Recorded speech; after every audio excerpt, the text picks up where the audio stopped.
وداعيا إلى الله بإذنه وسراجا منيرا যার অন্তরে কোরআন নেই তা যেন বিরান ঘর। আত-তারগীব দ্বিতীয় খণ্ড 312 নম্বর পৃষ্ঠায়, শুআবুল ঈমান তৃতীয় খণ্ড 339 নম্বর পৃষ্ঠায়, আল ইতকান দ্বিতীয় খণ্ড 515 নম্বর পৃষ্ঠায় হযরত ইবনে আব্বাস রাদিয়াল্লাহু থেকে বর্ণিত।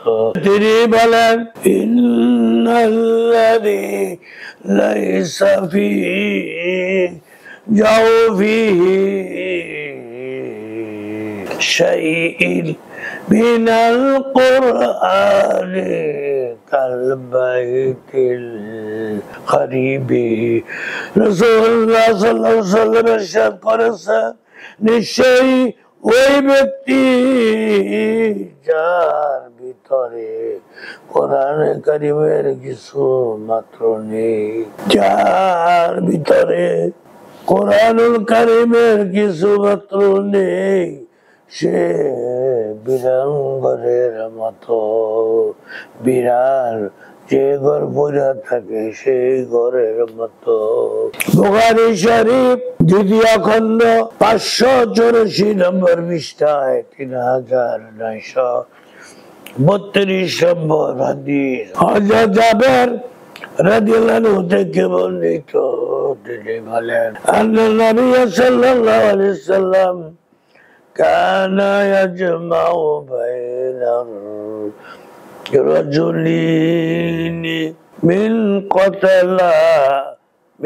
قتل أحد في صوب واحد ثم يقول اللهم أقصر أخذا للقرآن فإذا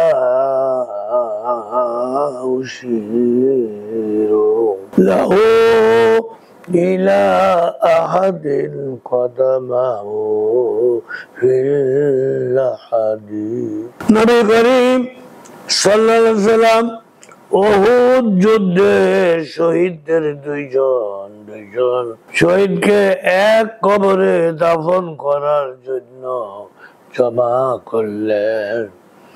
অতঃপর তিনি জিজ্ঞেস করলেন, এই দুই ব্যক্তির মাঝে কার কোরআনের জ্ঞান বেশি?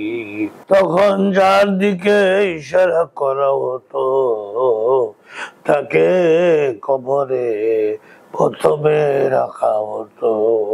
এর দ্বারা কোরআনুল কারীমের জ্ঞানের অধিকারীর মর্যাদা বোঝা যায়। কেননা কবরে রাখার ক্ষেত্রেও রাসূল খোদা সাল্লাল্লাহু আলাইহি সাল্লাম কোরআনের অভিজ্ঞ ব্যক্তিকে প্রাধান্য দিয়েছেন। আল্লাহ। মুসলিম শরীফ প্রথম খণ্ড 236 নম্বর পৃষ্ঠায়, আবু দাউদ শরীফ প্রথম খণ্ড 86 নম্বর পৃষ্ঠায় হযরত ইবনে মাসউদ রাদিয়াল্লাহু আনহু থেকে বর্ণিত। তিনি বলেন, ইয়া উম্মাল কওমুক রাআহুম বিল কিতাবিল্লাহি তাআলা। রাসূল খোদা সাল্লাল্লাহু আলাইহি ওয়াসাল্লাম ইরশাদ করেছেন, নামাজের মধ্যে জাতির অর্থাৎ মুসলমানদের ইমামতি করবে ওই ব্যক্তি যে ব্যক্তি কোরআনুল কারীম উত্তম ভাবে তেলাওয়াত করতে পারে। সুবহানাল্লাহ। কানজুল উম্মাল প্রথম খণ্ড 269 নম্বর পৃষ্ঠা 59 নম্বর পৃষ্ঠায় 2291 নম্বর পৃষ্ঠায় হযরত আবু উমামা বাহিনী রাদিয়াল্লাহু আনহু থেকে বর্ণিত। তিনি বলেন, হামিলুল কুরআনি مرأة الإسلام من أكرمه فقد أكرم الله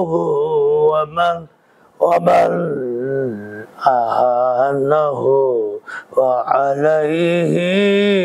وعليه لعنة الله অর্থাৎ রাসূল খুদা সাল্লাল্লাহু আলাইহি ওয়াসাল্লাম ইরশাদ করেছেন কোরআনের বাহক হলো ইসলামের পতাকা বহনকারী আল্লাহু আকবার যে তাকে সম্মান করলো সে যেন আল্লাহকে সম্মান করলো আর যে তাকে লাঞ্ছিত করলো তার উপর আল্লাহ তথা অভিশাপ অতএব জিহাদের ময়দানে যেভাবে মুসলমানদের পক্ষ হতে এক ব্যক্তি পতাকাবাহী হয় আর ওই পতাকা যতক্ষণ পর্যন্ত উঁচু থাকে ততক্ষণ পর্যন্ত তা মুসলমানদের জন্য বিজয় নিশান হিসেবে থাকে ঠিক এমন উদাহরণ হাফেজ কোরআন যেন ইসলামের নিশানা উঁচু করে রেখেছে যা কখনো নিচু হওয়ার নয় কাফেররা যত চেষ্টাই করুক তার অন্তর হতে এ কোরআন সরাতে পারবে না এটা হাফেজদের হেফাজতে কোরআনের মজবুত একটি মাধ্যম আল্লাহু আকবার ওয়াখিরু দাওয়ানা আনিল হামদুলিল্লাহি রাব্বিল আলামিন।